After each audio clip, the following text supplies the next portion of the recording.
Hi అండి. నమస్తే. Welcome back my channel. Simple ప్రసాదం రెసిపీ కట్టె పొంగల్ తయారీ విధానం చూద్దామండి. చాలా సింపుల్‌గా చేసుకునే రెసిపీ అండి. ప్రసాదంగానే కాదు టిఫిన్ అలాగే లంచ్, డిన్నర్‌గా కూడా ప్రిపేర్ చేసుకోవచ్చు. కొబ్బరి చట్నీ ఇంకా సాంబార్ లాంటి వాటితో సర్వ్ చేసుకుంటే టేస్ట్ చాలా బాగుంటుంది. కుక్కర్‌లో ప్రిపేర్ చేసుకుంటే చాలా తక్కువ టైంలో ప్రిపేర్ చేసుకోవచ్చండి.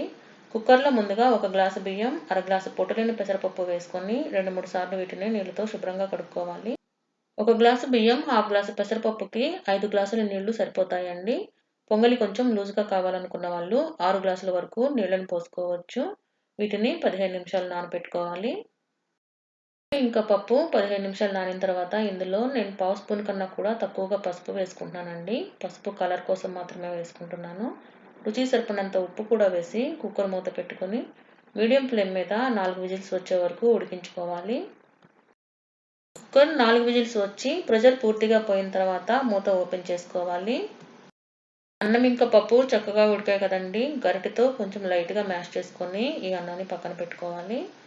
పొంగలికి పోపు రెడీ చేసుకుందామండి. పోపు కోసం బాండిల్లో 2 టేబుల్ స్పూన్ల నూనె, 1 టేబుల్ స్పూన్ నెయ్యి వేసుకొని వేడి చేసుకోవాలి. నూనె లేకుండా పూర్తిగా నెయ్యితో చేసుకున్న ఈ పొంగల్ టేస్ట్ బాగుంటుందండి.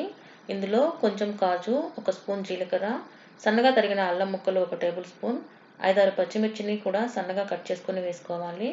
2 రెమ్మల కరివేపాకు, 1 స్పూన్ మిరియాలని నేను లైట్గా క్రష్ చేసుకొని వేసుకుంటున్నానండి.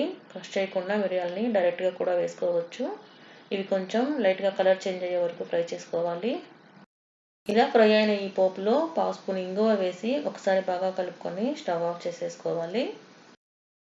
పోపు రెడీ అండి. పోపుని వేడిగా ఉన్నప్పుడే పొంగల్లో వేసుకొని కలుపుకోవాలి. ప్రసాదం పొంగలి రెడీ అండి. ప్రసాదంగానే కాదు బ్రేక్ఫాస్ట్ గాను అలాగే లంచ్, డిన్నర్లో కూడా ప్రిపేర్ చేసుకోవచ్చు. సాంబార్ ఇంకా కొబ్బరి చట్నీ, పచ్చిమిర్చి టమాటో చట్నీ ఇలాంటి వాటితో సర్వ్ చేసుకుంటే టేస్ట్ చాలా బాగుంటుంది. ఈ వీడియో మీకు నచ్చినట్లయితే వీడియోని లైక్ చేయండి, షేర్ చేయండి. అలాగే మన ఛానల్ని తప్పకుండా సబ్స్క్రైబ్ చేసుకోండి. Thank you.